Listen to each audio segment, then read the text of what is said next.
Hello and welcome to pocketgamer.biz. My name's Jon Jordan and this is part of the in-app inspector videos for a game we're looking at called Raid from Plarium. So just to go through the gameplay of Plarium, it is at heart a squad-based RPG, as we've seen for many years in the free-to-play mobile space, coming out of Japan and China and Korea, and then coming to the West, particularly with games like Star Wars, Galaxy of Heroes, Marvel Strike Force, I guess two of the most prominent ones, lots of other ones as well. Not going to go into any of the kind of metagame stuff in this video, just going to go on the gameplay, which is quite meta actually, but let's go into the battle. So this kind of game is very much focused on RPG style characters and leveling them up and gearing them up, and you do that by doing going into battles. So different sort of battles. There's a campaign, like a vague. Well, it's not actually vague. It's a story mode. If you care about the story, you can go through the story. Dungeons, obviously, we kind of just know about that. Just kind of grinding out resources really from that, and then arenas where you're fighting against teams from other players. We'll go into the campaign because that's kind of the clearest thing. So we can see here I've done the first two, or first three now, haven't I? Yeah. So I've done the Karok Castle and the sewers of Arnok, and you can see all these silly names, and the catacombs of Arborg, and now I'm into Durham Forest, which is suddenly seems slightly more believable. There's a Durham Forest, I guess there is in the UK. So anyway, let's go and have a check at this. So I've done a few of these already. As we can see, going to battle. So if I go into a battle, you can see here we can kind of choose from a selection of heroes I've got, or champions they call them in this game. We can see who I'm fighting. There is a basic, you see in the middle there, a basic kind of rock, paper, scissors between different elements. So blue is stronger against green, green stronger against red, red against blue, and the purple just sits on its own. So we can see here, if we were that bothered to look at it, which I'm not, but if you could see, we're fighting some purple ones and some blue ones, so probably want to use red ones. You can see I've got quite a lot of red ones, so that works out. There's another kind of basic system here. We can see there's a leader and leader and three, sorry. So if I choose my most powerful champion, we can see here she goes in there, but she's not got actually any what they call aura power. So it says at the top there, no champion with aura skill selected. So that's a kind of another kind of way of characterizing characters. It's not just how strong they are in terms of their power or their stars or their gear.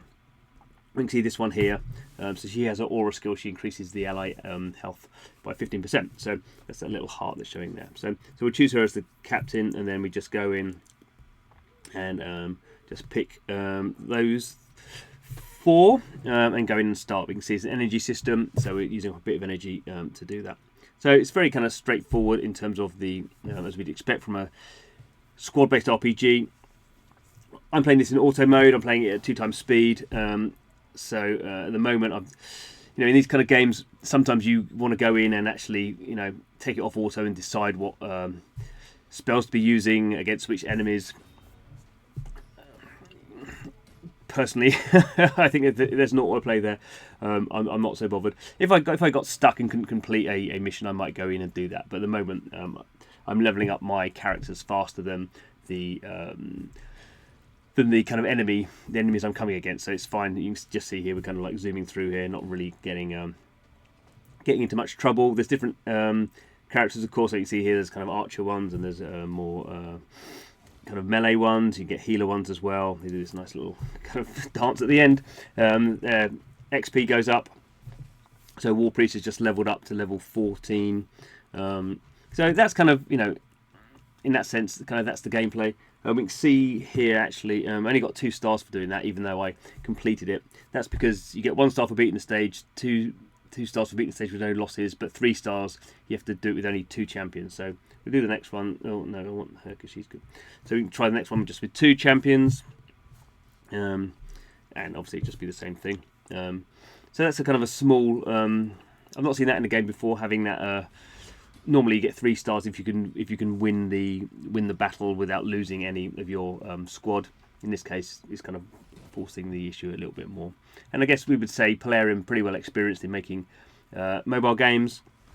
Not really made one of these games before, but very experienced in kind of what we call 4X games. So the kind of mobile strike, game of war type games. They've done quite a lot of those Viking games. I guess Viking's one of the best known ones they've done. and they're very much about meta game. So this is the first game that Plarium has done with this kind of more gameplay. So you can see probably might not win this one. We might going to lose a character, but she just healed herself, so we'll see how we get on. But the point of Raid is that there's multiple layers of what you're doing here, and it really is about metagame and kind of grinding or spending. If you dead there, so not gonna finish this one, unfortunately. So I've come to the limit of my ability. Oh, she's revived her. I don't know if that'll count or not. Probably gonna die again. So that was one of the skill of that. She's a kind of orc character, so they have the special skills as well. No, I think we're gonna come a cropper in this one. Oh well. In these games, it doesn't really matter. You just go back and do some more grinding. Okay, so lost that one, and they do their funny, but I still leveled up. Okay, so let's come out of that. So I can go back. Look at my champion. So that's the one we're looking at there, the orc character. So we see here there's gear. Looks like we've got some gear that we could level up on this. So kind of dropping new gear, and actually you get given a lot of new gear when you level into the game at the moment. So I've got this it looks like a boot. It's a 4-star boot. It's this retaliation set. So the whole point of the kind of gearing systems, as we'd expect in this sort of game, is you try to put them together in sets of at least 2, because then you get the kind of the bonus of doing that.